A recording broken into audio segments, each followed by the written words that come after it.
சில பேர் சந்தோஷமா இருக்கீங்க. மழை டைமில் நீங்கள் எல்லாம் கூடி வந்திருக்கிறீங்க. கர்த்தர் உங்களை ஆசீர்வதிக்கலாம். எந்த இடி மின்னல் அக்கினி இருந்தாலும் கர்த்தரை ஆராதிக்க ஓய மாட்டோம். கர்த்தரை ஆராதித்துக் கொண்டே இருப்போம்.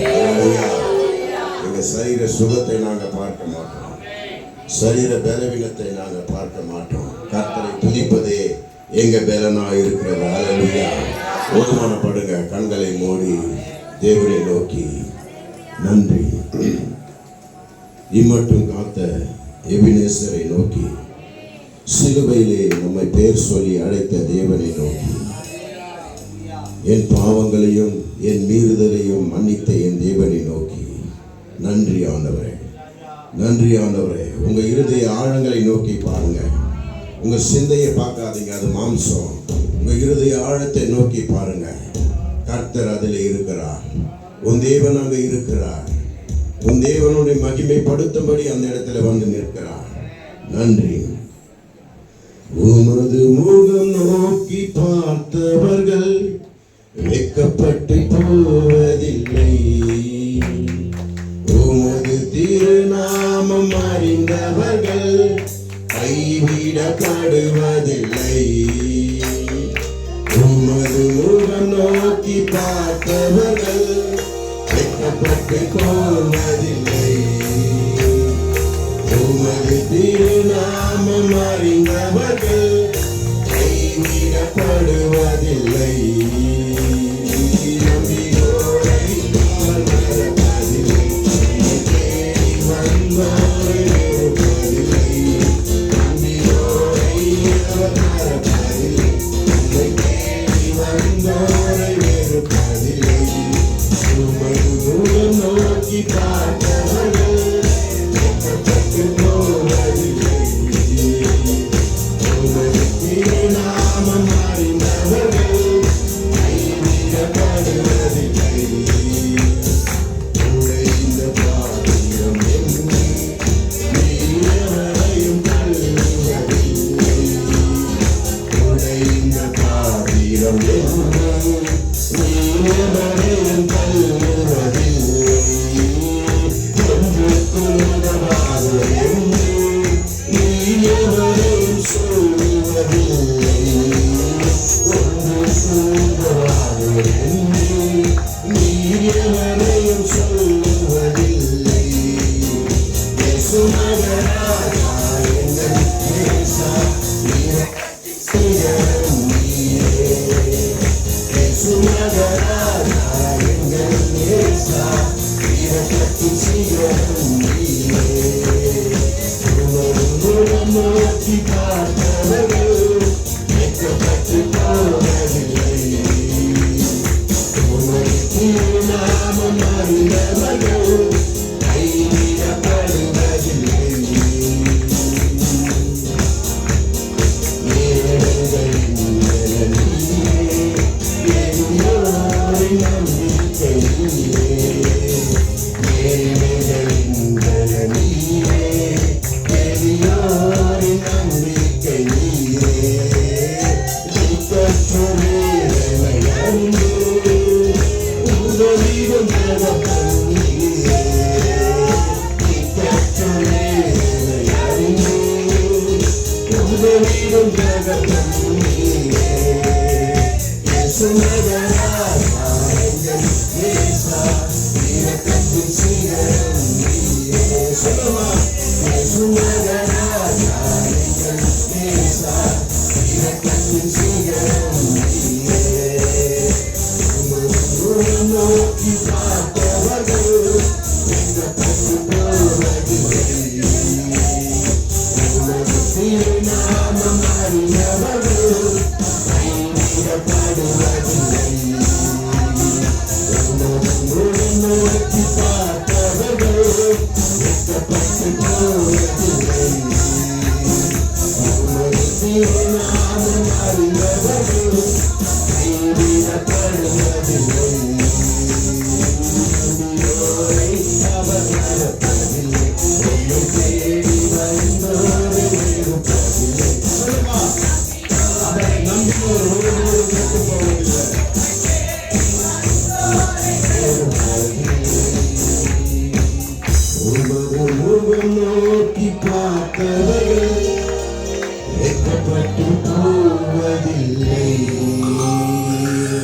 நீங்க ஒரு நாள் வெட்கப்பட்டு போக மாட்டீங்க.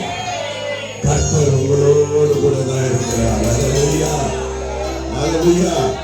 உட்காருமா, கர்த்தர் உங்களை ஆசீர்வதிப்பாராக. Thank you Jesus. ஆண்டவர் இந்த பூமியை உருவாக்கின தேவனா இருக்கிறார். அவர் ஏதோ 10ல ஒரு தேவன் அல்ல, இந்த பூமியை உருவாக்கின தேவன். அவர் சர்வ வல்லம் உள்ள தேவன். அதான் வேதத்தில் இருக்கிற ஒவ்வொருவரும் சொல்லுவாங்க, பூமியையும் கடலையும் உண்டாக்கின தேவனை நான் வழிபடுகிறேன், வானத்தையும் பூமியையும் உண்டாக்கினவரே என்னுடைய தேவன். பெருமையாய் சொல்லிக் கொள்வார்கள். என்ன பண்ணுவாங்க? பெருமையா சொல்லிக் கொள்வாங்க. அப்படியாப்பட்ட தேவனை நீங்களும் நானும் வணங்குறோம்.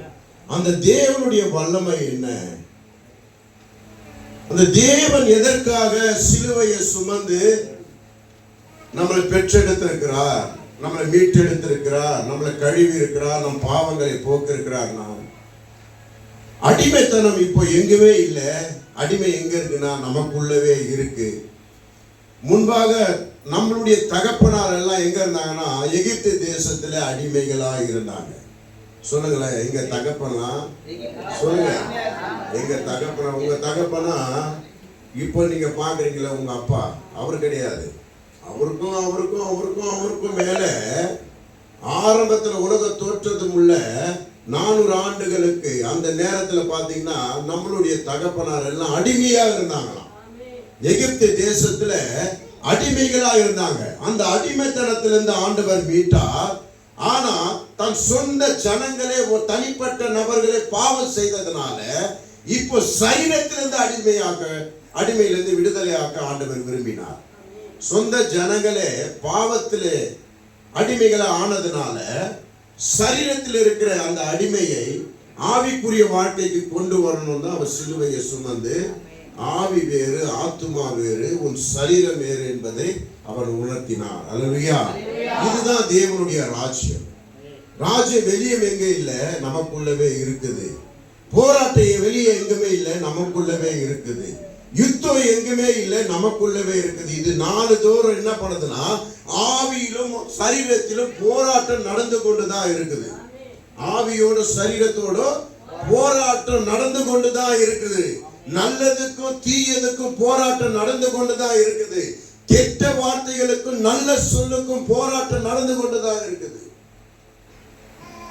ஒவ்வொரு நாளும் ஒவ்வொரு காரணத்தையும் நம்ம சொல்லி, எப்படின்னா, ஐயோ நான் கோபப்பட்டுட்டேனே, கோபப்பட்டுட்ட அப்புறம் கோபப்பட்டுட்டேனே அப்படின்னு சொல்லி வருத்தப்படுகிறது. இது இந்த மாதிரியான போராட்டம் எங்க இருந்து எழும்புதுன்னா எனக்குள்ளே இருக்கிறது தான் அந்த போராட்டம். இந்த போராட்டத்தை நல்லா நம்ம அறிந்து கொண்டு வாழ்வதுதான் கிறிஸ்துவனுடைய வாழ்க்கை. அதை அறிந்து வாழ்வதுதான் நீதிமொழிகள் புஸ்தகம் 28:13 வாசிக்காதீங்க. அதுல சொல்லப்படுகிறது, தன் பாவத்தை மறந்து வாழ்கிறவன் வாழ்வடைய மாட்டானா. நான் பாவத்தெல்லாம், நான் செய்த தவறை எல்லாம் மறந்துட்டேன்பா, நான் இனிமேல் பட்டு அதை செய்ய மாட்டேன், அதனால அப்படி சொல்லி வாழ்கிறவன் வாழ்வடைய மாட்டான். ஏன்னா அவன் மறுபடியும் அந்த பாவத்தில் விழுவான். அவனிடத்தில் உணர்கிற உணர்வுள்ள ஆவி கிடையாது. அவனிடத்துல உணர்வுள்ள ஆவி கிடையாது. அவன் சொல்லுகிறான், நான் பாவத்தை மறந்துட்டேன், இனி வாழ்வடைவேன் என்று நினைக்கிற அந்த மனுஷன் நிச்சயமா வாழ்வடைய மாட்டான். உன் பாவங்களை மறந்தவர் ஒருவர் இருந்தாதான் நீ வாழ்வடைய முடியும். உன் பாவத்தை மறக்கிறவர், உன் பாவத்தை முதுகுக்கு பின்பாக தூக்கி எறியவருடைய ஆவி உனக்குள்ளே வந்தாதான் நீ அந்த பாவத்தை விட்டு வெளியேறுவாய். அதுதான் உணர்வுள்ள ஆவி. அதுதான் உணர்வுள்ள ஆவி. நல்லது எது கெட்டது எது உணர்த்துகிற ஆவி. அப்போ தேவனுடைய ஆவி எனக்குள்ளே வந்து என் பாவத்தை மன்னித்தாதான் நான் வாழ்வடைவேன். சொல்லுங்களேன், அவர் வந்து மன்னித்தாதான் நான் வாழ்வடைவேன்.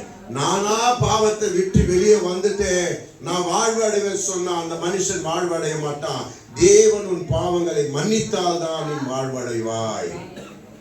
நல்ல காரியங்களை செய்ய ஆரம்பிப்பாய். தீயதை விட்டு வெளியேறி வருவாய். அல்லேலூயா. தீயதை விட்டு வெளியேறி வருவாய். சங்கீதங்களின் புஸ்தகத்தை வாசிக்காதீங்க. 147:10 வாசித்தோமானால், வீரன் என்ன பண்ணுவானா, தன் கால்களிலே பெருமை கொள்ளுவானா, தன் குதிரை மேல பெருமை கொள்ளுவானா. எதுல பெருமை கொள்ளுவானா? கால்களிலும் தன் குதிரையின் மேலேயே பெருமை கொள்ளுவானா. ஏன்னா அவனுக்கு பலனே அதுதான் நினைப்பானா. அவனுடைய பலனே அப்படிதான். நம்ம மாம்சத்துல அனுதினமும் ஓடிக்கொண்டிருக்கிறோம். நம்முடைய பலனே நம்ம மாம்சம், நம்முடைய பலனே நம்ம வேலை, நம்முடைய பலனை நம்மளுடைய மூலம் சொல்லி நம்மளுடைய பலனை எங்கே வைக்கிறோம் என்பதை அறியாமல் ஓடிக்கொண்டிருக்கிறோம்.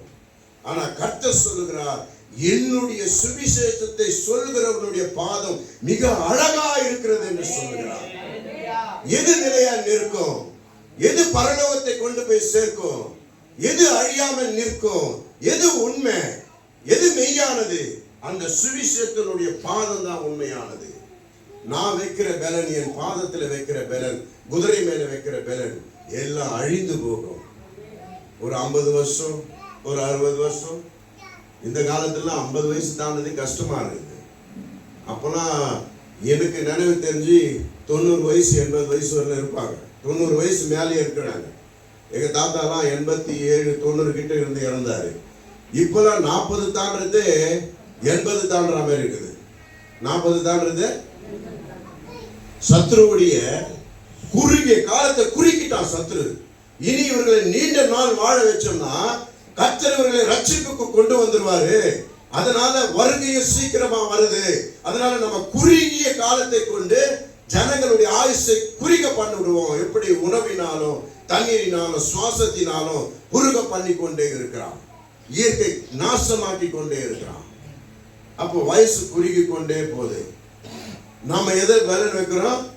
என்னுடைய எலும்புகளினாலும் என் பாதம் என் பலனினாலும் நான் யூஸ் பண்ற பொருளினால, நான் எதை நம்பி இருக்கிற அந்த பொருள், மொபைலா கம்ப்யூட்டரா டிவியா, எதை நம்பி இருக்கிற அந்த பொருள், இவைகள் மேல நான் பலனை வைக்க ஆரம்பிக்கிறேன். இவைகள் எல்லாம் ஒன்றும் இல்லை. கர்த்தருடைய சுவிசேஷம் சொல்லுகிறவங்களுடைய பாதம் தான் கர்த்தருக்கு பலனா இருக்கும், அவருக்கு அருமையா இருக்கும், அவருக்கு மன மகிழ்ச்சியை தரும். அதுதான் பரலோகத்தை நோக்கி நடத்தி செல்லும். என்னிடத்துல பலன் இல்லை சொல்லுங்க, என் பாதத்துல பலன் இல்லை, நான் நம்பி இருக்கிற என் குதிரை மேல பலன் இல்லை. கர்த்தருடைய சுவிசேஷத்தை சொல்லுவதுதான் எனக்கு பலன். சொல்லுங்க, அவருடைய வார்த்தையை சொல்வதுதான் எனக்கு பலன். ஹல்லேலூயா. தேவனை அறியாதவர்களுக்கு நான் போய் இயேசுவை குறித்து சொன்னேன்னா, எனக்கு செய்த நன்மையை நான் சொன்னேன்னா, அது பலன் என்னை நிரப்பி அவங்களையும் நிரப்பும், அவங்களையும் பலனாய் மாற்றும். ஹல்லேலூயா. அப்போ தன் பலனினால் ஓடுவதை நிறுத்தணும். தன் பலனினால ஓடுவதை நிறுத்த வேண்டும். ஹல்லேலூயா. உங்க கால்கள் எங்கே ஓடிக்கொண்டிருக்கிறது ஒரு நிமிஷம் நீங்க ஆராய வேண்டும். சங்கீதங்களின் புஸ்தகம் 24:1 வாசிக்காதீங்க. இந்த சங்கீதம் என்ன சொல்லுதுன்னா, பூமியும் அதன் நிறைவும் கர்த்தருடையது. சொல்லுங்களேன், பூமியும் அதன் நிறைவும் கர்த்தருடையது. பூமி அவரது, அதுல இருக்கிற எல்லாமே அவரது தானா? எல்லாமே அவரது தானா? ஆனா சத்ருவான் சிலைகளை உண்டாக்கி வைத்திருக்கிறான், அது அவரை சாராது. தீவிர இதெல்லாம் அவரை சாராது. ஆனா பொன்னும் வெள்ளியும், நீ நினைக்கிறது எல்லாம் அவரது தான், நீ ஓடுகிறது எல்லாம் அவரது தான். ஆனா பூமியின் நிறைவும் அவருடையது.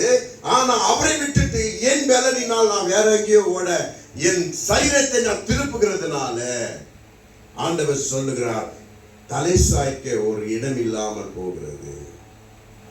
நல்ல கவனிங்க.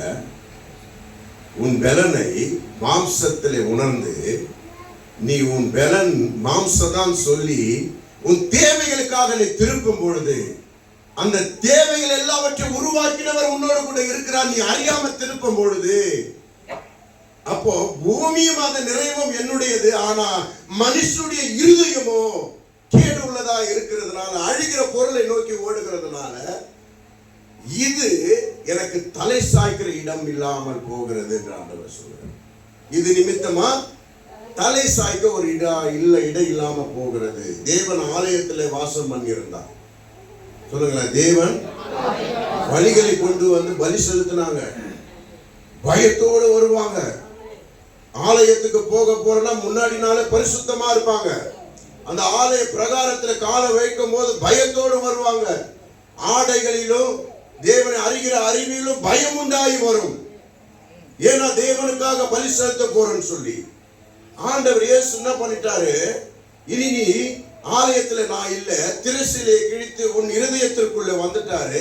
இப்போ அவரை நீ உள்ள உணர வேண்டும் என்பதை உணர்வு இல்லாமல் போகிறோம். அந்த பயமே இல்லை, அந்த பயமே இல்லாம ஓடிக்கொண்டிருக்கிறோம். நம் சரீரத்தை எதை நோக்கி திருப்புகிறோம்? என் காலு எந்த பலத்துல ஓடுது?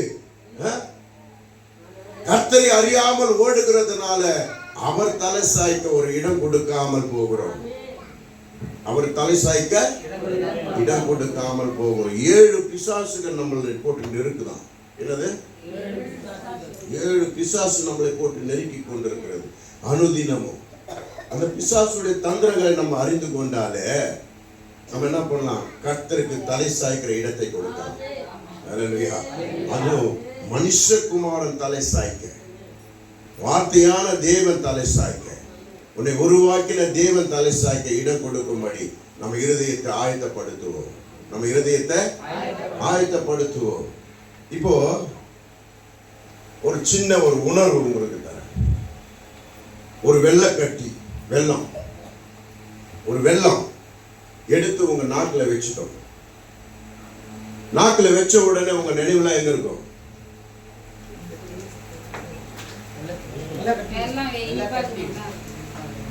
உடனே அதை சுவைக்க ஆரம்பிக்கும் உணர்வு எல்லாம். அந்த வெள்ளம் என்ன ஆகும்? கரைய ஆரம்பிக்கும். அந்த வெள்ளம் என்ன ஆகும்? கரைய ஆரம்பிக்கும். அந்த வெள்ளக்கட்டி வச்சா அந்த வெள்ளக்கட்டினால உன் உணர்வுகள் எல்லாம் ஈர்க்கப்பட்டு அது கரைய ஆரம்பிக்குது. அதே போலதான் இந்த உலகத்திற்குரிய ஆசைகள் எல்லாம் உன் சரீரம் ஈர்க்கப்பட்டு உன் ஆவி கரைந்து போய் கொண்டிருக்கிறது. அப்போ வெள்ளக்கட்டி வாயில இருக்கும் போது அது கரையாமல் பாதுகாக்க உன்னால முடியுமா? நான் சொல்லுவேன், என்னால முடியும். நான் சொல்லுவேன், என்னால முடியும். வெள்ளக்கட்டியை வைத்தாலும் என் நினைவை அது பக்கம் திருப்பாம கர்த்தர் பக்கமா திருப்பினா அந்த கட்டி அப்படியே தான் இருக்கும். அந்த கட்டி அப்படியேதான் இருக்கும். நான் அதை சுவைக்க மாட்டேன். என் நாக்குகளும் என் எலும்புகளும் என் நரம்புகளும் அதை நோக்கி இருக்காது. என் நேரங்கள் எல்லாம் என் சுவைகள் எல்லாம் கர்த்தரை நோக்கியே இருக்கும். அப்படி நீங்க இருந்து பாத்தீங்கன்னா அந்த வெள்ளக்கட்டி அப்படியே தான் இருக்கும். அது கரையாது. அந்த வெள்ளக்கட்டி அப்படியே தான் இருக்கும், கரையாது. அந்த வெள்ளக்கட்டி கரையாம இருந்தா நம்மளுடைய ஆவி கர்த்தரோடு இருக்கிறது. அந்த வெள்ளக்கட்டி என்பது நம்ம மாம்சம். வெள்ளக்கட்டி என்பது நம்ம மாம்சம். அதை நோக்கி பார்க்காம ஆவியை நோக்கி பார்ப்போம். இந்த 7 பிசாசுகளுடைய அடையாளங்களை நம்ம காண வேண்டும். 7 பிசாசுகளுடைய அடையாளங்களை கண்டு அவைகளிலிருந்து நம்ம விடுதலை பெற வேண்டும். எத்தனை பேர் அதுக்கு ஆயுதமா இருக்கிறீங்க?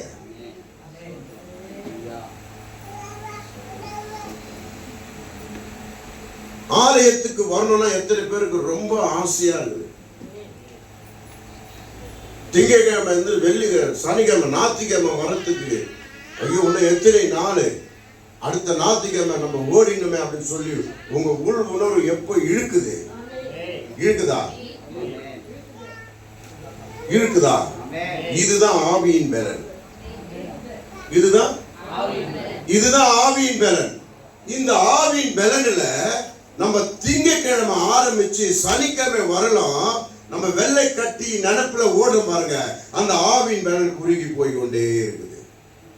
அந்த ஆவியின் பலனு ஒவ்வொரு நாளும் அந்த ஆவியின் பலன் அடையணும்னா நான் ஞாயிற்றுக்கிழமை மாத்திரம் இல்ல, இந்த நாளிலிருந்து 1 மணி நேரம் தேவ சமூகத்துல காத்திருக்கணும் சொல்லி உங்க ஆவியின் பலனை இன்னும் அதிகமா ஊற்றிக்கொண்டே இருக்கணும், எழுப்பி கொண்டே இருக்கணும், உணர்வுகளை தந்து கொண்டே இருக்கணும். அப்படி நீங்க கொடுத்து கொண்டே இருந்தீங்கன்னா நான் சொல்றேன், உங்களை சுத்திலும் ஒரு அக்கினி சுழந்து கொண்டே இருக்கும். எந்த காரியமும் உங்களை நெருங்காது, எந்த சூழ்ச்சிகளும் உங்களை வேதனைப்படுத்தாது. அந்த ஆவில நம்ம பலன் அடைந்து கொண்டே இருக்கணும். ஞாயிற்றுக்கிழமை நான் சர்ச்சைக்கு வரணும் இல்ல, பிரேயர் நடக்கும் போது அந்த பிரேயர் நடக்குது 2 நாள் முன்னாடி என் இருதயம் ஆயத்தமாகுது, நாங்க போகணும்னு ஒரு சந்தோஷம் எனக்குள்ள ஒரு களி கூறுதல் வருதுன்னா அது ஆவியானவர் எனக்கு கொடுக்கிற பலனு. இந்த பலனை நான் இன்னும் அனல் மூட்ட கற்றுக்கொள்ள வேண்டும். இன்னும் இன்னும் அனல் மூட்டை கற்றுக்கொள்ள வேண்டும் என்றால் வாரம் ஒவ்வொரு நாளும் ஞாயிற்றுக்கிழமை வராது. ஆனா ஒவ்வொரு நாளும் நீ தேவனை ஆராதனை பண்ணி ஞாயிற்றுக்கிழமை போல மாற்ற வேண்டும். உன் வீட்டை ஒரு மணி நேரம் தேவனிடத்துல நல்லா பேசி அவரோட அந்நிய பாஷை பண்ணி அவரோடு சஞ்சரிக்கிற அந்த பலனை இன்னும் அதிகமாக்கி கொண்டே இருக்கணும். அப்படி நீங்க அதிகமாக்கும் போது அந்த 7 பிசாசுகளுடைய காரியங்கள் உங்களை நெருக்காது, உங்களை வேதனைப்படுத்தாது, உங்களை விட்டு விலகி ஓடிடும். உங்களை விட்டு அதுக்குதான் ஆண்டவர் முன்கூட்டி என்ன பண்றாரு, உன் ஆத்துமா களி கூற பண்ணுகிறார். உன் ஆத்துமாவை அந்த ஆத்துமா என்ன பண்ணுதுன்னா உனக்குள்ளே களி கூறுவது என்னன்னா தேவனிடத்துல ஒரு வாஞ்சையை கொண்டு வருகிறது. அவர் சமூகத்துக்கு போகணும், அவரோடு இருக்கணும்னு ஒரு பயத்தையும் கொண்டு வரும்போது இன்னும் நம்ம அதை அதிகரிக்க கற்றுக்கொள்ள வேண்டும். இன்னும் அதிகரிக்க கற்றுக்கொள்ள வேண்டும். ஹல்லேலூயா, ஹல்லேலூயா. நல்ல சத்தமா சொல்லுங்க. எடுத்து வாசிங்க. பிரசங்கி 12:12 வாசிங்க. பிரசங்கி 12:12. என் மகனே இவைகளிலே புத்தி அடைவாயாக. அநேகம் புத்தகங்களை உண்டு பண்ணுகிறதற்கு முடிவில்லை. அதிக படிப்பு உடலுக்கு இளைப்பு. ஹல்லேலூயா. அதிக படிப்பு உடலுக்கு என்ன ஆகுதுன்னா சொல்லுங்களேன். இந்த அதிக படிப்பு கர்த்தரிடத்தில் சேர விடாது. அதிக ஞானம் தேவனை புரிந்து கொள்ளாது. அதிக ஞானம் தேவனை புரிந்து கொள்ளாது. அதிக படிப்பு உள்ளவனை தேவனுடைய ஞானத்தில் மாற்றுவது அது அவருடைய வல்லமை. ஆனா உலகத்தான் சொல்லுவான், அதிக படிப்பு உள்ளவன் தேவனுடைய வார்த்தையை ஏற்றுக்கொள்வதை புறந்தள்ளுவான். ஏன்னா ஒருத்தர் மறிச்சிட்டாரு, உயிரோடு ஏத்துட்டான்னு சொன்னா ஏத்துப்பானா? அப்ப அவன் சொல்லுவான், அவர் அப்ப பேயின்னு. என்ன சொல்லுவான்? மறிச்சிட்டு எழுந்துட்டா என்ன சொல்லுவாங்க? அவன் படிச்சது என்ன? ஒருத்தர் செத்துட்டு எழுந்துட்டா என்ன? பேய். அப்ப பேயை கும்பிடுறீங்களான்னுவான். அவனுக்கு அதிக படிப்பு, அதிக ஞானம், அதிக புத்தி, அவை எல்லாம் அழிந்து போகும். அவையெல்லாம் எங்களுக்காக ஒருவர் மரித்தார், அவர் உயிரோடு எழுந்தார், அவர் எங்களுக்கு தேவனா இருக்கிறார் வந்து சொல்லி உட்காரம் பாரு. இது கல்விமானாலே நாங்கள் தெரிந்து கொள்ளப்படல, அவருடைய ஆவியின் கிருபையினாலே நான் அதை அறிந்து கொண்டிருக்கிறேன். கல்விக்கும் இதுக்கும் தூரம். கல்வினால் இது அறிந்து கொள்ள முடியாது. பவுல் அற்புத அடையாளங்களை செய்கிறாரு. ஆண்டவர் அவன் மூலியமா அற்புத அடையாள கையை வச்சு அபிஷேகம் பெறாங்க. எதிர்ப்பு கையை வச்ச உடனே அவன் துள்ளி குதிக்கிறான், அந்நிய பாஷை பேசுகிறான். பார்க்கிறவெல்லாம் என்ன ஒருவேளை சொல்லி கொடுத்து பண்றாங்களோ அப்படின்னு சொல்லி சில ஜனங்கள் யோசிக்கிறாங்க. சில ஜனங்கள் ஆண்டவர் என்ன அற்புதம் அழகா சூப்பரா அந்த மனுஷன் மூலியமா செய்யறாரு பாருங்க. ஆனா ஒருத்த வாரம் 100க்கு அதிபதி. பவுலே, நீ எப்படி இந்த வித்தையை கத்துக்கிறியோ? அவன் கேட்கிறான் பாருங்க, அது வித்தியம். என்னதான் இதை எப்படி நீ கத்துக்கிற? நான் வேணா உனக்கு நிறைய பணத்தை எனக்கு கத்துக்கூட, நான் வேணா கத்துக்கூட. இது ஒருவர் தருகிறார், அது அபிஷேகம். அந்த அபிஷேகத்தின் வல்லமை அப்படின்னு சொல்லி அந்த பண ஆசை உள்ளவனுக்கு அது அறியல பாரு, அது தெரியல பாரு. தத்திரமா இருந்த நம்மளுக்கு ஆண்டவர் அதை வெளிப்படுத்தினார். தத்திரமா இருந்த நமக்கு ஆண்டவர் வெளிப்படுத்தினார் பாருங்க. இது பெரிய கிருபை நமக்கு, இது பெரிய. அப்ப கல்விமான் நாவு எதையும் உணராது. எல்லாமே அவன் என்ன நினைப்பானா, சயின்டிபிக்கான காரியங்களை அவன் யோசனை பண்ணுவான். ஆனா நாமளும் குழந்தையை போல அவர் கருத்துல ஒப்பு கொடுத்தோம். காணாத உலகம் தாண்டா உன் உலகம் சொல்லி ஆவியானவர் எனக்குள்ள வந்து எல்லாவற்றையும் செய்கிற மகிமையை கொடுத்து அவர் பலத்தினாலே ஓட வைக்கிறார். ஹல்லேலூயா, ஹல்லேலூயா. சத்தமா சொல்லுங்க. எத்தனை பேருக்கு புரியுது? ஆழமா கொண்டு செல்லும் போது நீங்களும் அப்படியே கூடவே வந்துடணும். அப்பதான் ஆழத்தை புரியும். நான் ஆழமா அப்படியே போயிட்டே இருக்கும்போது நீங்க அப்படியே மந்தமா வெளியே நின்றுட்டீங்கன்னா ஆழத்துக்குள்ள வர முடியாது. ஆழத்துக்குள்ள அப்ப படிப்பு என்பது என்னன்னா அதுவும் ஒரு வகையான பிசாசு. படிப்பு என்பது படிப்புக்கும் தேவனுடைய ஆவிக்கும் சம்பந்தம் கிடையாது. அதோட உணர்வுகளை இங்க கொண்டு வந்து சேர்க்க கூடாது. படிப்பு என்பது அழிந்து போகும். கல்வி சொல்லுவாங்க, நிறைய பேர் கல்வி 1000 காலத்து பயிரிடுவாங்க. அது கூடவே அவனை உயர்த்தி கொண்டே இருக்கும். அது அதை காட்டிலும் ரட்சிப்பு பெரியது.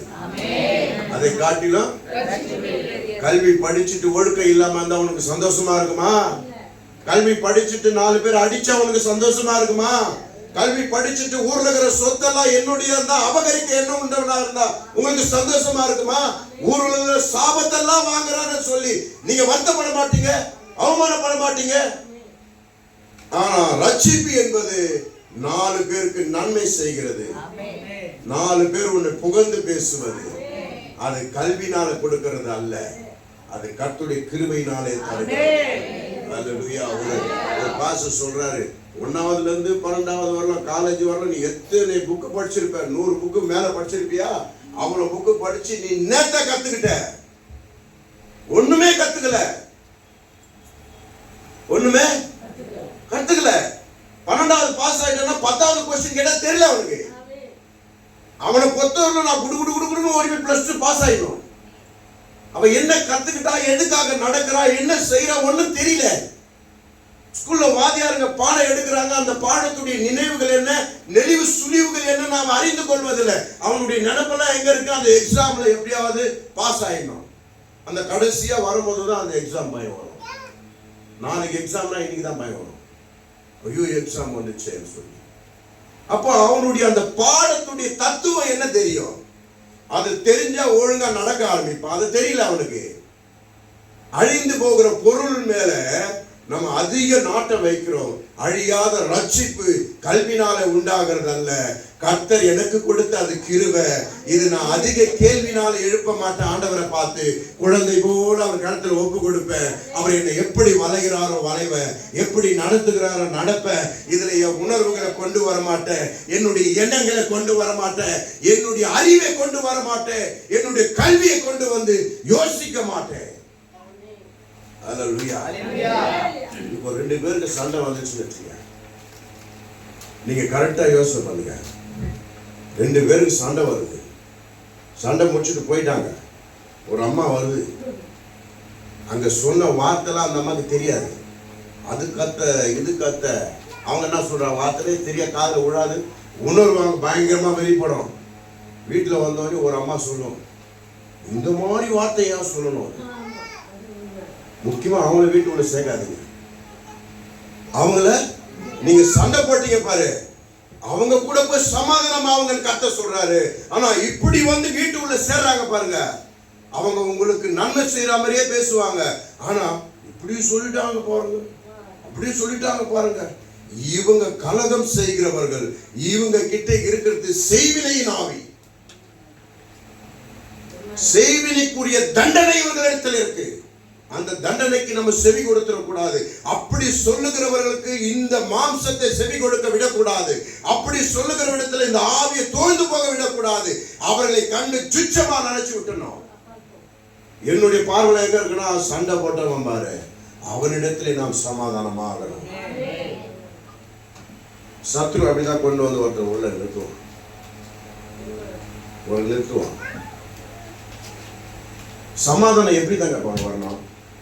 சமாதானம் எப்படி தான் வரணும்? இது கல்விமான் நாம தராது. ஆண்டவர் சொல்றாரு பாருங்க, அருமையான சமாதானம். சமாதானம் எப்படி வரும்? இப்போ 2 அம்மா சண்டை போட்டு சொல்லல, ஆனா 2 அம்மாவும் வழக்கமா ஒரு காரியங்களை பகிர்ந்து கொள்வாங்க. இவங்க வீட்டுல இருந்து அவங்க வீட்டுல கொடுப்பாங்க, அவங்க வீட்டுல இருந்து இவங்க வீட்டுல கொடுப்பாங்க. சண்டை முடிஞ்ச உடனே என்ன ஆகும்? அந்த காரியம் இருக்குமா? இருக்காது. ஆனா நீங்க வழக்கம் போல செய்கிறது செய்யணும். அதுதான் சமாதானம். அவர்களை ஏற்றுக்கொண்டா, அந்த சமாதானத்தை ஏற்றுக்கொண்டா என்னுடைய சமாதானம் அங்கேயே போகும். நீங்க வழக்கமா செய்கிறதை விட்டுவிடக் கூடாது. அவங்க மேல அன்பு செலுத்துகிறத விட்டு கொடுக்க கூடாது. அப்ப செய்யும் போது உங்களுடைய உணர்வுகளோடு செய்யணும். உங்க முகம் நாடிகள் மாறி போய் செய்யக்கூடாது. ஏதாவது சொல்லிட்டாங்க எப்படி அப்படின்லாம் பண்ணக்கூடாது. எப்போதும் செய்யறா போல செய்யணும். அவங்க சொல்லுவாங்க, 1000 சொல்லுவாங்க, இதெல்லாம் சண்டை போட்டு வந்து ஒட்டுது அப்படின்வாங்க. நீ சொல்லு, அந்த சண்டைய இருதயத்தை தாக்காது. என் இருதயத்துல மனுஷகுமாரன் இருக்கிறார். என் இருதயத்துல மனுஷகுமாரன் இருக்கிறார். அந்த சோகை என்னை தாக்காது.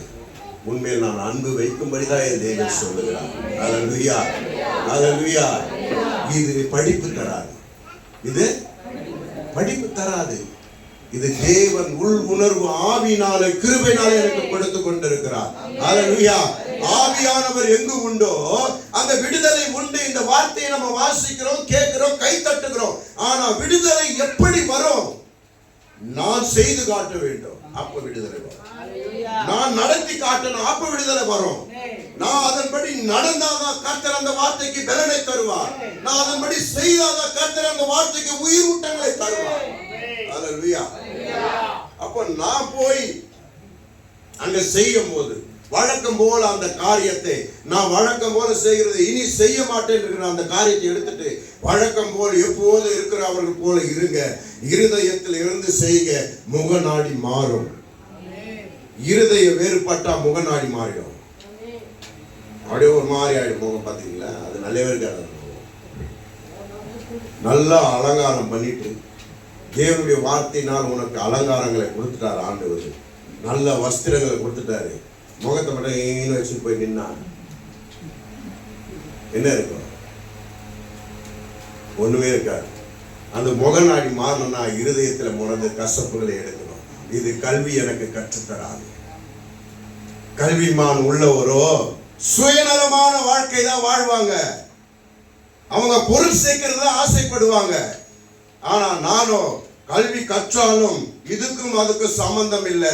ஆவியானவர் என் மேல் கிருபையா இருக்கிறதுனால என் முகநாடி மாறும்படி மனுஷகுமாரன் எனக்குள்ளே இருக்கிறார். சொல்லுங்களேன், மனுஷகுமாரன் எனக்குள்ளே இருக்கிறார். படிப்பை கொண்டு வந்து நான் உள்ளே சேர்க்க மாட்டேன். படிப்பு தான் பலன் என்று நான் நினைக்க மாட்டேன். படிப்பை காட்டிலும் அவருடைய கிருபை மேலானது. அவருடைய ரட்சிப்பு அதிகம். அவருடைய ரட்சிப்பு அதிகம். அல்லேலூயா, அல்லேலூயா. அப்போஸ்தலர் புத்தகம் 26-24 வாசிக்காதீங்க. பெஸ்ட் என்ன ராஜாவிற்கு முன்பாகவே பவுலை கொண்டு போய் நிறுத்துறாங்க. பவுல் முன்னாடி நல்லா கல்விமான், நல்லா படிக்கிறவன், நல்லா டிகிரிலாம் படிச்சு முடிச்சவன். பவுல் என்ன டிகிரி எல்லாம் படிச்சு முடிச்சிருக்கிறான். ஆனா கடைசியில எடுத்துட்டு போயிட்டு பவுலை பெஸ்ட் கிட்ட நிறுத்துறாங்க. பெஸ்ட் கிட்ட சொல்றான், நான் வழியில போகும்போது வழியில போகும்போது திடீர்னு ஒருவர் என்னை சந்தித்தாரு. அது பிரகாசமா இருந்தது. அதுதான் இயேசு. நான் உணர்ந்தேன். அது முதல் கொண்டு என்னை ஒப்பு கொடுத்து அவர் மரித்தார், உயிரோடு எழுந்திருக்கிறார். என் பாவங்களை அவர் ஏற்றுக்கொண்டார், என்னை பரிசுத்தமாக்கிட்டார். நான் விசுவாசிக்கிறேன். அவருடைய ஆவி எனக்குள்ள உச்சிருக்கிறார். நான் ஜீவனோடு இருப்பது அவர்தான் அப்படின்னு பெஸ்ட் கிட்ட சொல்லும் போது அவன் சொல்றான் ஒரு வார்த்தை. பவுலே, அவன் கேட்கிறான், பாருங்க, நீ அதிகம் படிச்சிருக்கிறேன்னு எனக்கு தெரியும். என்ன கேட்கிறான்? அதிக படிச்சிருக்கிற. அந்த படிப்பு நிமித்தம் நல்லா பேசலாம். நிறைய பேர் சொல்லுவாங்க, அரசியல் மீட்டிங்லாம் பார்த்தீங்கன்னா பயங்கரமா நல்லா சூப்பரா பேசுறவங்க. அப்புறம் அந்த என்னது ஏதாவது ஒரு பட்டிமன்றமோ ஏதாவது ஒன்று அங்கெல்லாம் போய் பேசினா நல்லா பேசுறாங்க. அங்கெல்லாம் பார்த்தீங்கன்னா அதிக படிப்பு அந்த டீச்சர் ஆகிறவங்க தான் உட்கார வைப்பாங்க நிறைய பட்டிமன்றத்தெல்லாம். அப்புறம் அனுபவசாலியில் உட்கார வைப்பாங்க. இவங்க எல்லாம் பேசுறது பார்த்தா இனிமையா இருக்கும், குளிர்ச்சியா இருக்கும். அவங்க பேசுகிறது எல்லாம் இந்த சரீரத்துக்காக தான் பேசுவாங்க. பேசுகிறதெல்லாம் இதை தவிர வேற எதுவும் பேச மாட்டாங்க. இந்த சரீரத்துக்காக தான் அவங்க பேசுவாங்க. இந்த சரீரத்துக்குரிய வாழ்வுக்காக தான் அவங்க பேசுவாங்க. இந்த சரீரத்துக்குரிய பந்தத்துக்காக தான் அவங்க பேசுவாங்க. ஆனா இவைகளை காட்டிலும் ஒன்று இருக்கு. இந்த சரீரத்தை ஆட்கொண்டு இழக்கிறது தேவனுடைய ஆவியானவர் எனக்குள்ள இருக்கிறாரு. அதை வெளிப்படுத்த யாராலும் முடியாது. அதை வெளிப்படுத்த ஆவியானவர் எனக்குள்ள வந்து வெளிப்படுத்தி கொண்டிருக்கிறார். எனக்குள்ள இல்ல, உங்களுக்குள்ளே அதை வெளிப்படுத்தி கொண்டிருக்கிறார். அல்லேலூயா. அது போலதான் பவுல் சொல்றான், இது கல்விமான் நாவ அல்ல, நான் படிச்சதை வச்சு பேசல, எனக்குள்ளே ஒருவர் வந்து பேசிக் கொண்டிருக்கிறார். எனக்குள்ளே ஒருவர் வந்து பேசிக் கொண்டிருக்கிறார். அந்த வார்த்தையை கேட்டால் எனக்கு நலமா இருக்கும் என்று அவன் சொல்லுகிறான். ஏன்னா ரட்சிப்பு வருமே, ஏன்னா ரட்சிப்பு வருமே. அல்லேலூயா. உன் பாதை எங்க ஓடிக்கொண்டிருக்குது? மாம்சத்திற்குரிய சொத்துக்காகவா, மேன்மைக்காகவா, படிப்புக்காகவா, உன் காலின் பலனத்துக்காகவா, உன் மூளைக்காகவா ஓடிக்கொண்டிருக்கிறது? ஆண்டவர் சொல்லுகிற அவைகளை காட்டிலும் பரலோகம் சந்தோஷப்படும்படி நீ நடப்பாயா? ஆவின் பலன் அதுதான். ஒருவர் ரட்சிப்பதான் பெரிய சந்தோஷம், ஒருவர் மனம் திரும்புவதுதான் பெரிய சந்தோஷம் சொல்லி பரலோக ராஜ்யம் கட்டளையிட்டு இருக்கிறது. அதுக்கு நான் செவி கொடுக்காம ஓடுகிறேனே, அதுதானே ஆவி, அதுதானே பலன், அதுதானே எனக்கு நன்மை செய்கிறது, அதுதானே எனக்கு நன்மை செய்து கொண்டிருக்கிறது. அல்லேலூயா, அல்லேலூயா.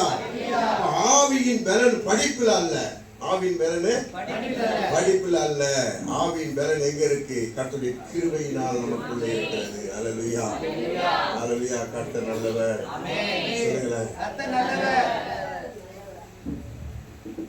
ஒருவர் பாவத்துக்கு மரித்தாரு. அப்போஸ்தலர் 26:24 வாசிங்க. அவன் தனக்காக உத்தரவு சொல்லுகையில் பெஸ்ட் உரத்த சத்தமாய், பவுலே நீ 22:3 வாசி. அப்போஸ்தலர் 22:3. நான் யூதன். நல்லா கேளுங்க. நானே ஒரு யூதன். யூதன்னா பயப்படுவாங்க எல்லாருமே, தெரியுமா? யூதன் இடத்துலதான் படம் அதிகம். யூதன் தான் பெரிய தேசம். இப்போ இந்த தேசம் யாருக்காக பயப்படுது? உலகம் யாருக்காக பயப்படுது? ஒரு நேரத்தில் அமெரிக்காவுக்கு பயந்து இருக்கிறோம், இப்போ சீனா. அது போல உலகமே யூதர்களுக்கு பயந்து இருக்குமா? அவன் யாரா? பவுல் யூதன். சிசிலியா நாட்டில் உள்ள தர்சு பட்டணத்திலே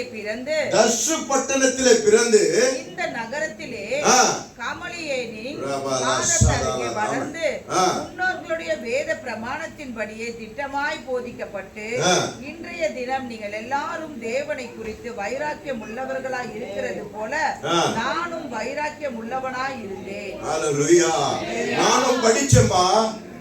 ரட்சிப்புக்கு முன்பாக நானும் படிச்சேன், வேதம் நல்லா படிச்சேன். ஆனாலும் அந்த வேதத்தை படிச்சாலும் அது கிரியைகளின் இடத்துல இல்லாம இருந்தது. ஆனா இப்போதோ உங்களை போல ஆவியானவர் எனக்குள்ளே வந்துட்டாரு. நான் கிரியையின்படி செய்கிறேன். ஆனா அந்த வேதம் என்ன வருதுன்னா, முழுமையான ஒரு உயிரோட்டம் எங்க வருதுன்னா, ஆவியானவர் நமக்குள்ள வந்தாதான் வருது. இது படிப்பினால கொடுக்கிறது அல்ல. படிக்கணும்னா படிச்சுட்டு போயிட்டே இருக்கலாம், கடகடன்னு படிக்கலாம், வேதத்தை எடுத்து எப்படி ஒண்ணா படிக்கலாம். ஆனா நான் திறந்த உடனே ஆவியானவர் எனக்குள்ளே வந்துடும். புஸ்தகத்தை திறந்த உடனே ஏன் வரணும்? அதை எழுதினவர் நிச்சயம் வரணும். அது எழுதுந்து யாரு? ஆவியானவர். அவர் நிச்சயம் வந்துடணும்னு சொல்லிட்டு உணர்வோடு வாசிக்கும் போது அவர் ரகசியங்களை எனக்கு கற்றுக் கொடுப்பார். அவர் என் மேன்மை என்னன்னு உணர்த்துவார். எனக்குள்ள என்ன பலன் இருக்குன்னு அவர் சொல்லுவார். அந்த பலன் படி நான் ஓடுவேன். இந்த மாம்சத்தை படிப்பின் மேட்டிமைக்காக திருப்ப மாட்டேன். கல்வி இந்த உலகத்துல எது கொடுத்தாலும் படிக்கக்கூடிய திறன் இருந்தா போதும். இங்கிலீஷ்ல கொடுத்தா படிக்கணும், இங்கிலீஷ்ல பேசினா பேசணும், அந்த திறமை இருந்தா போதும். ஆனா அந்த கல்வி உன்னை உயிர் உள்ளவனாய் மாற்றாது, அந்த கல்வி உன்னை மேன்மைப்படுத்தாது. கர்த்தருடைய ஆவி உனக்குள்ளே இருந்தா தேவன் உன்னை உயர்ந்த ஸ்தலங்களிலே கொண்டு போய் நிறுத்துவார். 10 பேர் இல்ல, 1000 பேருக்கு உன்னை தலைவனாகவும் தலைவியாகவும் அவர் மாற்றுவார். ஆவியின் மேன்மைக்காக தான் நான் பேசிக் கொண்டிருக்கிறேன், மாம்சத்திற்குரிய மேன்மைக்காக அல்ல. அது அழிந்து போகும். அவன் மரித்தான் சொல்றான், +2 வரல பாஸ் ஆகி காலேஜ் படிச்சு முடிச்சுடா, நீ பெரிய ஆள் ஆயிடுவேன்னா அந்த பையன் மறிச்சிட்டானா என்ன பண்ணுவாங்க? கல்வி அவனோடு மரித்து போகும். ஆனா அவன் உயிரோடு எழும்பி அவனுடைய காலங்கள் நீடியதா இருக்கந்தான் நான் போராடி கொண்டிருக்கிறேன். தேவனை அறிந்து கொண்டு ஆவிலே பலன் அடைய வேண்டி நான் போராடி கொண்டிருக்கிறேன். கல்வி உனக்கு நேரங்களுக்கு ஏற்றா போல உனக்கு ஆண்டவர் கொடுத்து உன்னை போஷிக்கிற காரியங்கள் உனக்கு உண்டு. ஆனா அதுவே மேன்மை பாராட்டி ஓடக்கூடாது. கர்த்தருக்கு கொடுக்கிற நேரம் ஒண்ணு உண்டு, அதை கொடு. எனக்குள்ள உணர்வுள்ள ஆவியை கொடுத்திருக்கிறாரு. ஞாயிற்றுக்கிழமை சர்ச்சுக்கு போன ஒரு உணர்வு இருக்குது. ஜெபம் பண்ணணும் ஒரு உணர்வு இருக்குது. இதை நான் படிப்பின் மேன்மைக்காக அவித்து போடாமல் அதை அனல் மூட்டை எழுப்புவேன், ஆவில பலனடைய செய்வேன். படிப்பு தான் காலத்துக்கு என்னை உயர்த்தும் நினைக்க மாட்டேன். ஆனா வேதத்தை முழுமையா படிச்சேன்னா கர்த்தர் என்னை உயர்த்துவார். வேதத்தின்படி நடந்தனா கர்த்தர் என்னை உயர்த்துவார். ஹல்லேலூயா. இந்த உலகத்தை ஜெயிக்கிற ஜெயம் அதுலதான் இருக்கு. ஜெயிக்கிற ஜெயம் அதுலதான் இருக்கு. ஹல்லேலூயா. அடுத்தது வாசிங்க. லூக்கா எழுதின புத்தகம் 10:40 வாசிங்க. லூக்கா 10:40. மார்த்தாளோ பற்பல வேலைகளை செய்வதில் மிகவும் வருத்தமடைந்து அவரிடத்தில் வந்து, ஆண்டவரே, நான் தனியே வேலை செய்யும்படி என் சகோதரி என்னை விட்டு வந்திருக்கிறதை குறித்து உமக்கு கவலை இல்லையா? உதவி செய்யும்படி அவளுக்கு சொல்லும் என்றார்.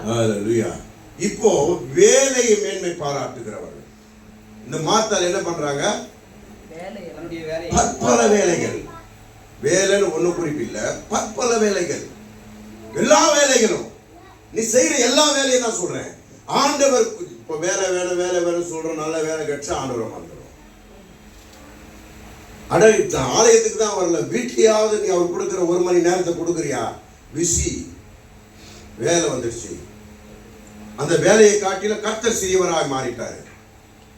அந்த வேலையை காட்டிலும் ஆமா தானியேல் என்னதான் நடந்தாலும் அந்த நேரத்தில் போய் தொழுவ ஆரம்பிச்சிருவான். ஆண்டவரை உட்கார ஆரம்பிச்சிருவான். முழங்கால் படிக்கிட்டு உக்காந்து வாசல் கதவை திறந்தானா கர்த்தர் அவனோடு பேச ஆரம்பிப்பார். அந்த நேரத்துக்கு வந்து உட்காந்துருவான். நம்ம அந்த நேரத்துக்கு ஒரு பயம் இல்லை. வேலைக்காக நம் சரீரத்தை திருப்புகிறோம். பற்பல வேலைகள். தேவனுடைய வார்த்தையை கேட்டு அதன்படி கீழ்ப்படுகிற எண்ணம் நமக்கு வரமாட்டேங்குது.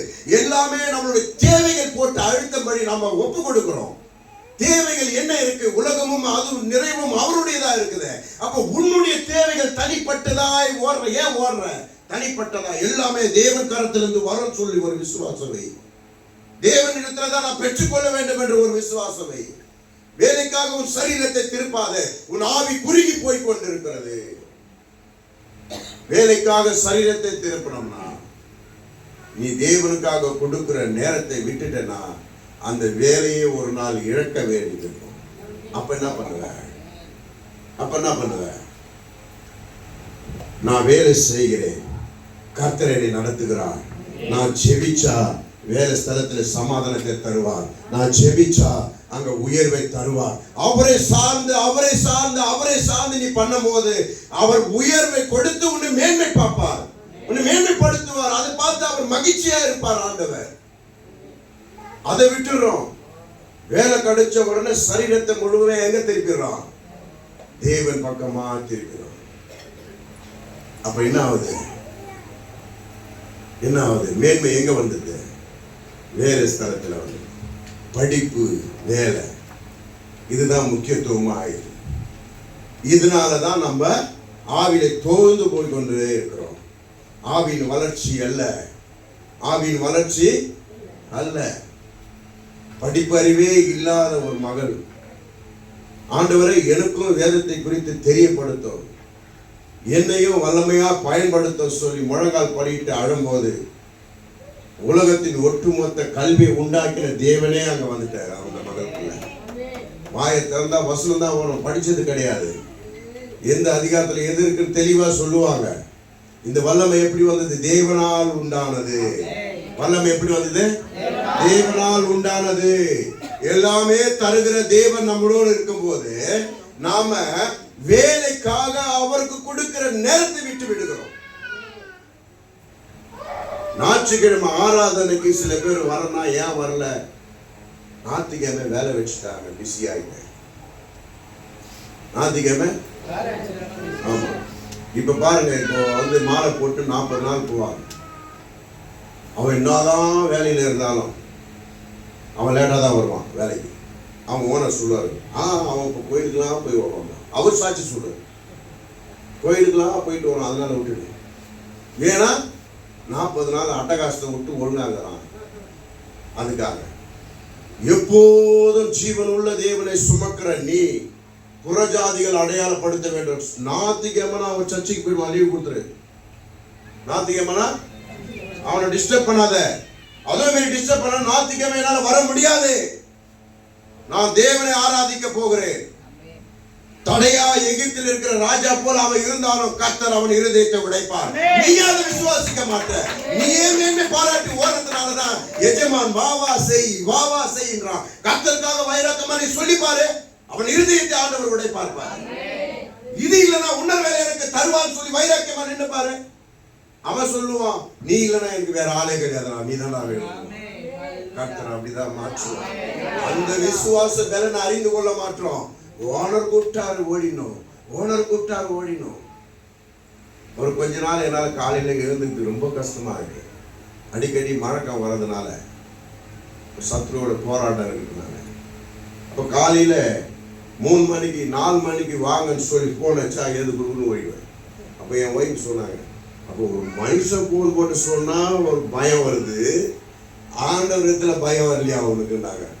அந்த வார்த்தை அவங்க சொல்லல, ஜீவனுள்ள தேவன் அவர்கள் மூலியமா பேசுறாங்க. அப்போ உணர்ந்த இது கரெக்டு தான். இதுதான் நிதானிக்கிறது. ஆகும் இது சில பேர் அது சொன்னா, நீ பண்றியா என்ன வந்து குறை சொல்ற, நீ செய்யா, இது மாம்சத்தின் போராட்டம்.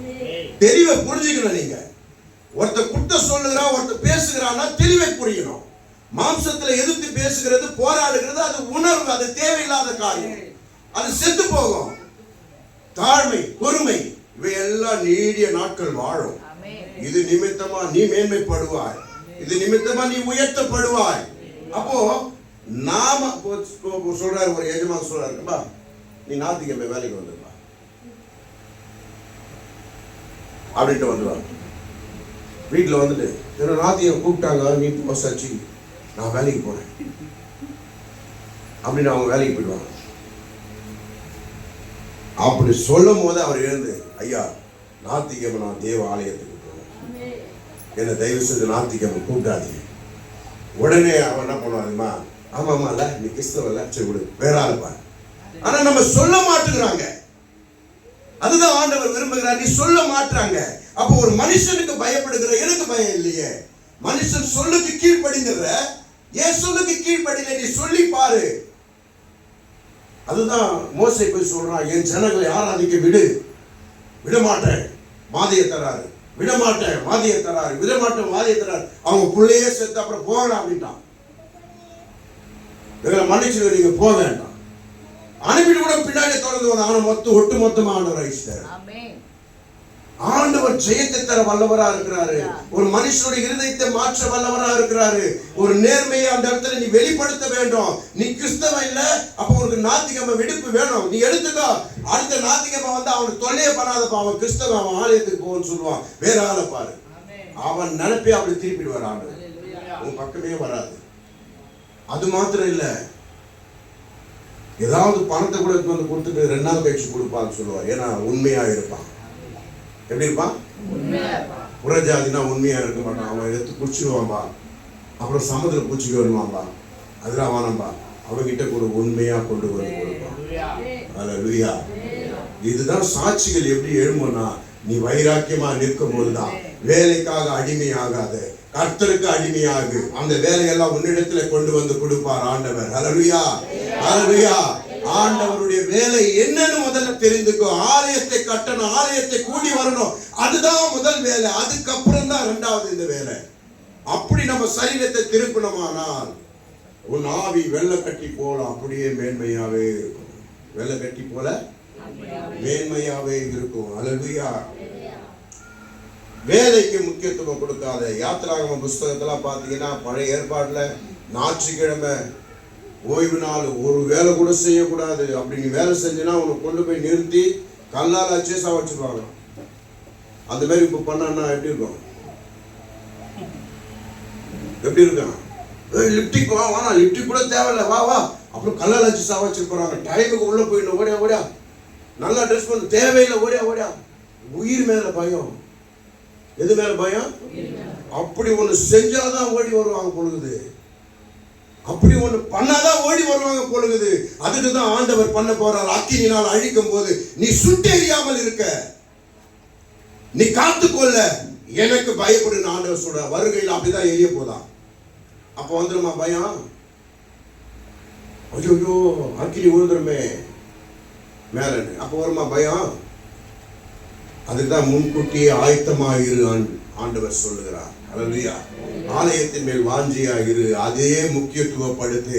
ஆலயத்துல ஒரு மனதோடு இரு, ஆலயத்துல விசாரி. உன் பக்கத்துல உக்காந்து அக்க பக்கத்துல உக்காந்து எழுந்து போகும்போது, என்னம்மா நல்லா இருக்கியாமா, உனக்காக ஏதாவது ஜெபம் பண்ணணுமா சொல்லி கேளு. இதுதான் ஆவியின் பலனை ஊற்றி கொண்டே இருக்கும். உன் தனி ஜபத்துல வச்சு அவங்களுக்காக ஜெபம் பண்ணு, ஆலயத்துக்காக ஜெபம் பண்ணு. யாருக்குன்னா உடம்பு சரியில்லைன்னா இங்க அறிக்கை சொல்றாங்க, அவங்களுக்காக ஜெபம் பண்ணு தனி ஜபத்துல. கர்த்தர் உனக்குள்ள பலனாய் கொண்டே இருப்பாரு. எனக்கு நேரம் இல்லை, வேலை இருக்குன்னு உடனேனா ஒரு நாள் இந்த சரீரம் அக்கினினாலே சுட்டு எரிக்கப்படும் நாள் வருகிறது. அப்போ நான் இந்த 2வதா இருக்கிற பிசாசுல இருந்து நான் விடுதலை ஆகணும். வேலைக்கு போவேன்னு சொல்ல, நான் கர்த்தருடைய காரியம் தான் முக்கியம், கர்த்தருடைய வேலை தான் முக்கியம். நான் கொடுக்க வேண்டிய நேரத்தை, கொடுக்க வேண்டிய செயலை கர்த்தருக்காக முதல்ல நான் கொடுக்கணும். அதுக்கப்புறம் தான் நான் அதுக்கு கீழ்ப்படியணும். அதுக்கப்புறம் தான் நான் அதை நோக்கி ஓட ஆரம்பிக்கணும். அல்லேலூயா. அடுத்தது வாசிங்க, 1 தீமோத்தேயு 6:10 வாசிங்க.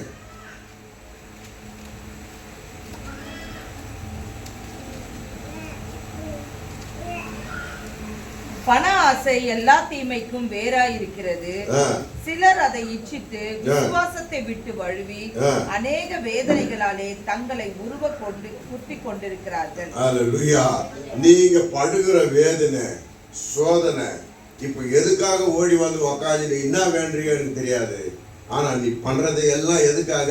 பண ஆசை தான் அடி வேறா இருக்கு. கரெக்டா இல்லையா? எத்தனை பேர் ஒத்துக்கிறீங்க? உண்மைதானே?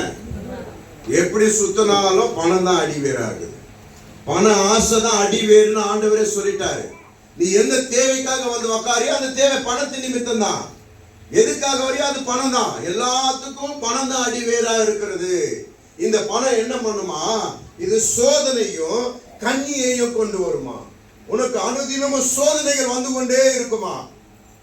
திடீர்னு ஒரு பாடு வருமா. கண்ணி போல, கண்ணி வெடியில காலை வச்சுட்டாரு போல, அதை எடுக்கவும் முடியாது. எடுத்தானா நம்மளே காலியாகும். இப்ப அதை புடிச்சிட்ட, பணத்தை புடிச்சிட்ட, ஆசை, பேராசை வந்துருச்சு.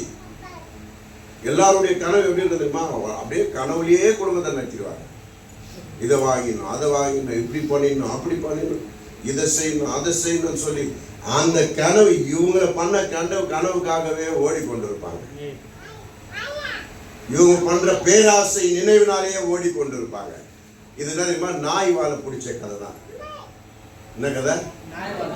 அதை விட்டாலும் கடிக்கும், பிடிச்சிருந்தாலும் கடிக்கும்.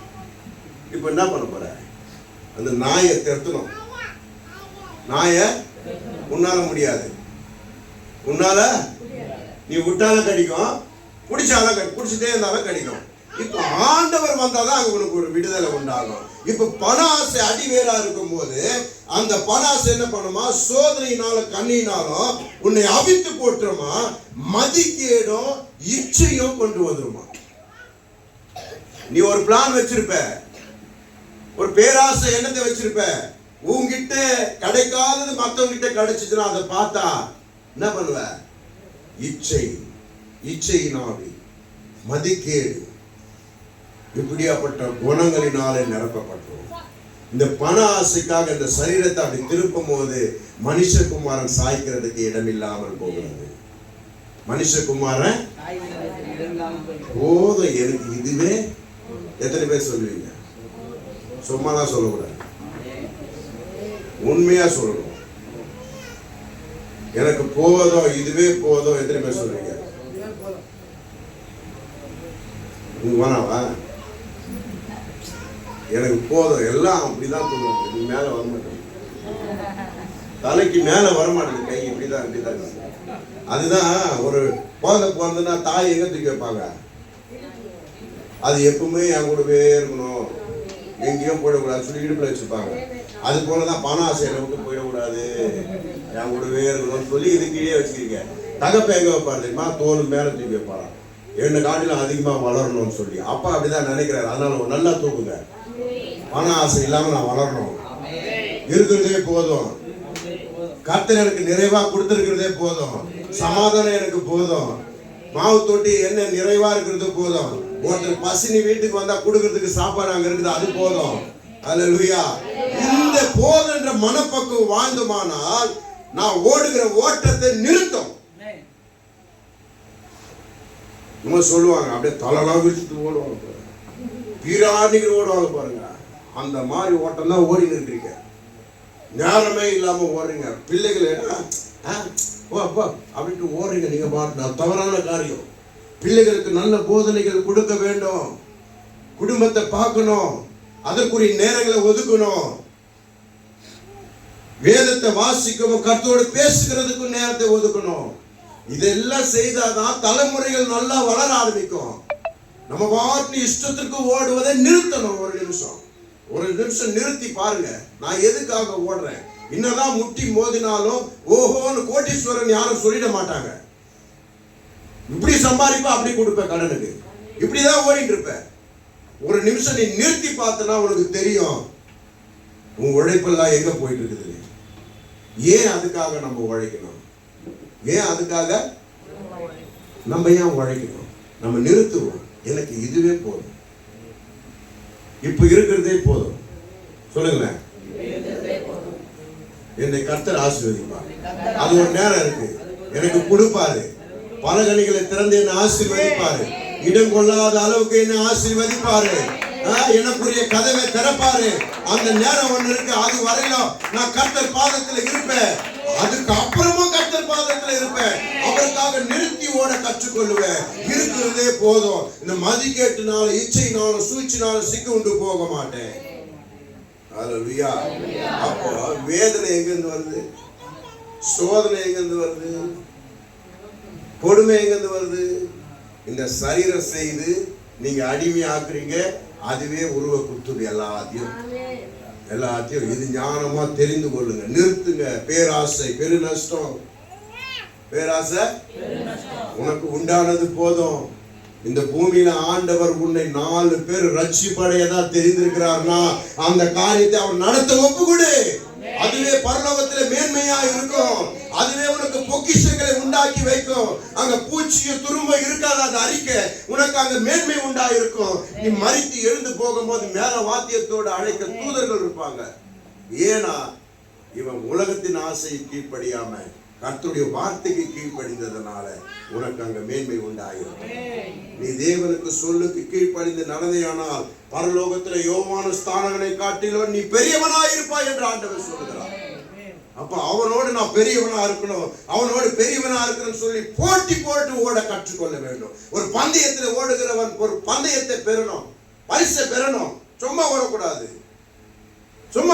பரிசை பெற்றாக வேண்டும் என்று வைராக்கியத்தோடு ஓடணும். அப்படி ஓடுறதுனால யோவான் ஸ்தானங்களை காட்டிலும் நான் பெரியவனாய் மேல சொல்லப்படணும்னு சொல்லி அவர் வார்த்தைக்கு கீழ்ப்படிந்து ஓட கற்றுக்கொள்ள வேண்டும். அல்லேலூயா.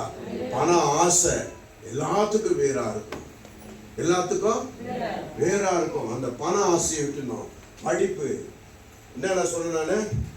படிப்பு, வேலை, பண ஆசை. அடுத்தது உணவு. வாசிங்க 1 கொரிந்தியர் 6:13 வாசிங்க. யாரெல்லாம் ஒரு நான்வெஜ் இல்லாம நான் சாப்பிட மாட்டேன்னு சொல்றீங்க? வயிற்றுக்கு போஜனமோ போஜனத்துக்கு வயிறும் ஆனாலும் தேவன் இதையும் அதையும் அழிய பண்ணுவார். எல்லாத்தையும் அழிய பண்ணுகிற நேரம் ஒண்ணு உண்டு. சரீரமோ வேசித்தனத்திற்கு அல்ல கர்த்தருக்கே உரியது. ஆமா, சரீரம் வேசித்தனத்திற்கு அல்ல கர்த்தருக்கு உரியது. உன்னுடைய சரீரம் யாருக்கு உரியது? கர்த்தருக்கு உரியது. இது போஜனத்திற்காக பயன்படுத்தி ஐயா சாப்பிட்டாதான் எனக்கு பலன் வரும் எதிர்ப்பு சொல்லுவீங்க. சாப்பாடு பசிக்காக சாப்பிடு. விட்டமினா நிறைய வச்சு சாப்பிட்டனா சரீர பலன் வரும். நிறைய பேர் சொல்லுவாங்க. ஒரு பந்தயம் இருக்கு, பளு தூக்குற பந்தயம் இருக்கு. அங்க அவன் என்ன பண்ணுவான்? அடுத்த வருஷம் பளு தூக்க போறானா, உலக சாம்பியனுக்காக அவன் போராடி கொண்டிருக்கான். அவன் என்ன பண்ணுவான்? இப்பத்துல இருந்து நல்ல கறியும் மீனமும் முட்டையும் கிட்டியும் நேரத்தையும் சாப்பிட்டு வலுவை அதிகமாக்குவானா இல்லையா? எதுக்காகனா அந்த பந்தயத்திற்காக, அழிந்து போகிற இந்த சரீரத்திற்காக அவன் போராடி கொண்டிருக்கிறான். அழியாத நித்திய ஜீவனில பிரவேசிக்க போகிற நாமளோ ஆவிக்காக என்ன போராடுகிறோம்? போராட்டமே இல்லாம இருக்குது. போஜனத்திற்காக தான் ஓடிக்கொண்டிருக்கிறோம். 500 ரூபாய் சம்பளம் கூட ஒரு 200 ரூபாய் வந்துட்டா போதும். வரும்போதே கறி வாங்கி வந்துருக்கு. வீட்டுல இருந்து வரும்போதே ஆமா மீன் கறி. நேற்று கறி தானே செஞ்சு, இன்னைக்கு மீன், நாளைக்கு எறா, நாளைக்கு அப்படியே கணக்கு வச்சு வாய்க்கு ருசியா சாப்பிட்டு நீங்க நல்லா பாருங்க. ஒரு பையன் படிக்கலன்னா சொல்லுங்க, சொல்ற பாருங்க, சோத்து மாறு. என்ன மாறு? எங்க இடத்துல நிறுத்துறீங்க? துண்ணுதான படிக்குதா பாத்தியா? இது ஒட்டிக்குது படிக்குதா பாத்தியா இதுன்றீங்களே? அதுதான் இந்த வயிற்றுக்கு போஜனத்தை நல்லா கொட்டும் போது என்ன ஆவிக்குரிய மந்தம் வந்துடும், உணர்வு வராது. அதுதான் உபவாசம் ஒண்ணு வைக்கிறாங்க. அதுக்குதான் உபவாசம் ஒண்ணு வைக்கிறாங்க. ஏன் உபவாசம்? எல்லாத்தையும் அடக்கி அந்த பசின்னு வரும்போது நீ அப்பான்னு கூப்பிட்டனா அப்பதான் அவருடைய கிருபை இறங்கி வரும். அதுதான் உபவாசம். எல்லாத்தையும் வெறுத்துட்டு அவரை கூப்பிட பாரு, அதுதான் உபவாசம். அப்ப நீ இருக்கும் போது என்ன பண்ணணும்? பசிக்காக சாப்பிட கற்றுக்கொள்ள வேண்டும். அந்த பசி வாய்க்கு ருசியா மாறிடக்கூடாது. பசி எப்படி இருக்கக்கூடாது? ஆமா, நிறைய பெண்கள் சமைப்பாங்க. கணவர் அவர் நான்வெஜ் இல்லாமே சாப்பிட மாட்டார் அப்படின்னு சொல்லி சமைச்சுட்டே இருப்பாங்க. இருக்கிற ஒரு 100 ரூபாவை அதில் போட்டுருவாங்க. வாரத்தில் ஒரு நாள் நீங்கள் அதை சாப்பிட்டீங்கன்னா அந்த வாரத்தில் 600 ரூபாய் மிச்சமாகும். அந்த 600 ரூபாய் கொண்டு வந்து தேவ ஆலயத்தில் கொடுத்துருங்க. இதுதான் சில ஆலயத்திலாம் பண்ணுறாங்க தெரியுமா? இந்த 40 நாள் பாஸ்டிங் வரும்போது முன்னாடி நீ கறியா சாப்பிட்டு பருப்புற, அந்த கறியா சாப்பிட்ற காசுலாம் அதில் போடு. 40 நாள் அந்த உண்டியை கொடுத்துரு வாங்கிட்டு. அந்த மாதிரி நான் ஒரு உண்டி வாங்கிட்டு போறேன் எல்லாருக்கும் இது மாதிரி பெரிய பெரிய உண்டி வாங்கி கொடுத்துட போறேன். எல்லாரும் நீ இதுவா இருக்குது இல்லாம எல்லாரும் வீட்லயே போய் அந்த உண்டியை குளிக்கிட்டு வாங்க. அல்லேலூயா, அல்லேலூயா. இப்ப சொல்லுங்க, வாய்க்கு ருசி நான் சொல்லுங்க. மூக்கு பிடிக்க அந்த தொண்டை முட்டை மூக்கு முட்டை சாப்பிட்ற பழக்கம் என்கிட்ட இருக்காது. பசிக்காக சாப்பிடுவேன். அந்த பசி என்னை அடிமைப்படுத்தாது. பசி என்பது இந்த ஜீவன் ஓடுகிறதுக்காக. பலன் என்பது கர்த்தருடைய ஆவியினால. பலன் எங்கிருந்து வருது? ஆமா, உணவினால உனக்கு பலன் அல்ல, கர்த்தருடைய ஆவியினால உனக்கு பலன் உண்டாகும். வாழ வழுது கிழவனாயிட்டா கூட வாலிப பருவம் போல ஒரு பலனை உனக்கு தருவேன் என்று வேதம் சொல்லுகிறது. அப்ப அந்த வார்த்தைக்கெல்லாம் பலன் எப்படி வரும்? நான் இறங்கி செய்தாதான் அந்த பலன் வரும். நான் மூக்கு பிடிக்க முட்டை துண்ணுட்டு மந்தமா ஆவில இருந்தனா எப்படி அந்த பலன் வரும்? அரை வயிறோட சாப்பிட்டனா என் அறிவு வேலை செய்ய ஆரம்பிக்கும். அரை வயிறோட சாப்பிட்டனா மற்றவருடைய உணர்வை புரிந்து கொள்ள ஆரம்பிப்பேன். அரை வயிறோட சாப்பிட்டனா கர்த்தரிடத்தில் சேர்வதை பற்றி கொள்ளுவேன். சாப்பாடுக்கு முக்கியத்துவம் வச்சனா ஒரு நாள் அதோட சேர்ந்து நீயும் அழிந்து போவாய். வேதம் சொல்லுகிறது அதோட சேர்ந்து. இப்ப எத்தனை ஆச்சு சொல்லுங்க பாருங்க. 4 ஆயிடுச்சு. 3 என்ன தெரியுமா? தொலைக்காட்சி, டிவி, செல்போனு, கம்ப்யூட்டர். தொலைக்காட்சி, டிவி, செல்போனு, கம்ப்யூட்டர். இது 3 சத்துரு கண்டுபிடிச்சான், ஆண்டவர் கண்டுபிடிக்கல. இது 3 யார் கண்டுபிடிச்சா? அது உள்ள ஒண்ணு வருது பாரு, என்னது அது? இன்டர்நெட். அது பயங்கரமான வேலைகளை செய்யும். அது யார் கண்டுபிடிச்சது? சத்துரு. அந்த இன்டர்நெட் இது 3த்தையும் இருக்குது. TV, mobile, computer. இது 3த்துக்கும் அடிமையா இருக்கிறவன் அவன் சத்துருடைய முத்திரையை தரித்து கொள்ளுகிறான். என்னவா? 3:6 தரித்து கொள்ளுகிறான். வேதம் சொல்லுது. வெளிப்படுத்தல் விசேஷம் வாசிங்க, 13ஆம் அதிகாரம் 16ஆம் வசனத்தை வாசிங்க. வெளிப்படுத்தல் 13:16. அவ்வளவுதான், எண்டுக்கு வந்துட்டோம். ஜாகிரதையா இருக்கணும். திருடனை போல வருவேன் சொல்லுகிறார். சிறியோர் பெரியோர், ஐஸ்வர்யவான்கள், தரித்திரர், சுயாதீனர், அடிமைகள், இவர்கள் யாவரும் தங்கள் தங்கள் வலது கையினாலாவது நெற்றிகளினாலாவது பெரும்படிக்கு அந்த மிருகத்தின் முத்திரையாவது என்ன தெரியுமா? 3 6. அந்த முத்திரை என்னது? 3 6. வலது கையினால நெத்தியினால. இப்போ வலது கையினால பொறிக்கல உங்க கையில கொடுத்துட்டாங்க. உங்க கையில என்ன வந்துச்சு? போன் வந்துருச்சு, டிவி ரிமோட் வந்துருச்சு, கம்ப்யூட்டர் வந்துருச்சு. இப்போ வலது கையில 3 6 வந்துருச்சு. 3 6 எப்படி குறிப்பிடுவோம்? 3 6ன்னா அந்த WW 3 W வருது பாரு, அந்த 3 6 6ன்னு அர்த்தமா? ஒரு டபிள்யூக்கு ஒரு 6 எண்ணுல பார்த்தோம்னா ஒரு டபிள்யூக்கு ஒரு 6, இன்னொரு டபிள்யூக்கு ஒரு 6. அப்ப என்ன 3 6 வந்துச்சா? அந்த 3 6 உன் கையில பொறுத்துல கையில கொடுக்கப்பட்டிருக்கிறது. இப்போ ஜனங்கள் எல்லாம் இந்த மாம்சத்தில் அதை அடிமையாக்கி மனுஷகுமாரனுக்கு தலை சாய்க்க இடமில்லாமல் போய் கொண்டிருக்கிறது. உணர்வுள்ள ஆவி எனக்குள்ள இருக்கணும். சொல்லுங்க, உணர்வுள்ள ஆவி எனக்குள்ள இருக்கணும். உணர்வுள்ளவர் எனக்குள்ள செயல்படணும். சத்துருடைய தந்திரங்களை நான் அறிந்து கொள்ளணும். சத்துருடைய சூழ்ச்சியை நான் அறிந்து கொள்ளணும். சத்துருடைய செயல்பாடுகளை நான் தெரிந்து கொள்ளணும். அப்போ அந்த உணர்வுள்ள ஆவி எனக்கு வந்தாதான். எவ்வளவு நாசூக்கா நமக்குள்ள வந்துட்டான் பாருங்க, நம்மளை அடிமைப்படுத்திட்டான் பாருங்க. இப்போ சொல்லுங்க, நீங்க வீட்டுக்கு போன உடனே முதல்ல கையில எடுக்கிறது ரிமோட்டா மொபைலா?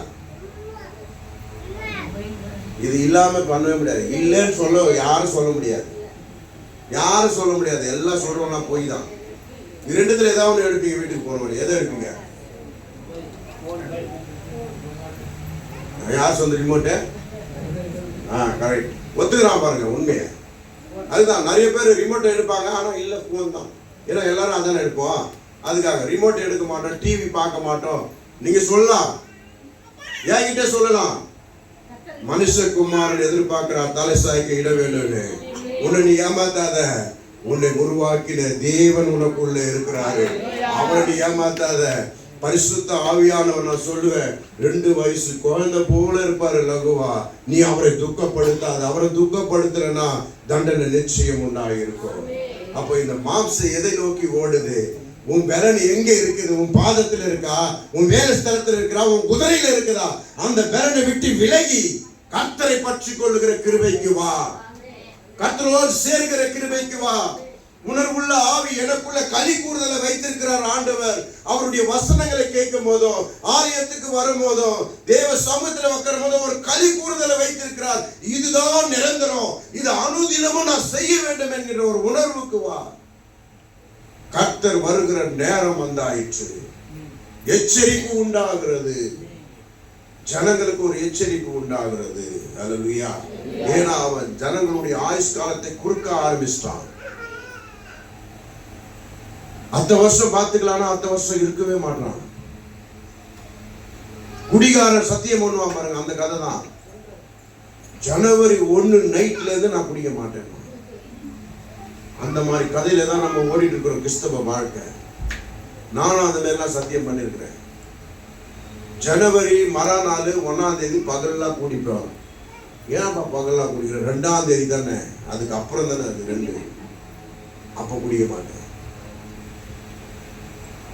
நம்மளுடைய உணர்வு எங்க போயிட்டு இருக்குது? நம்மளுடைய எண்ணங்கள் எங்க போகுது? கர்த்தரை நோக்கி போதா? கடினப்பட்டு உலகத்திற்குரிய காரியத்திற்காக என் சரீரத்தை திருப்பி என் ஆத்துமாவை தோய பண்ணுகிறேன். நம் உணர்வு எங்க போகுது? நீங்களே அலசி ஆராய்ங்க. கர்த்தர் ஆசீர்வதிப்பார்.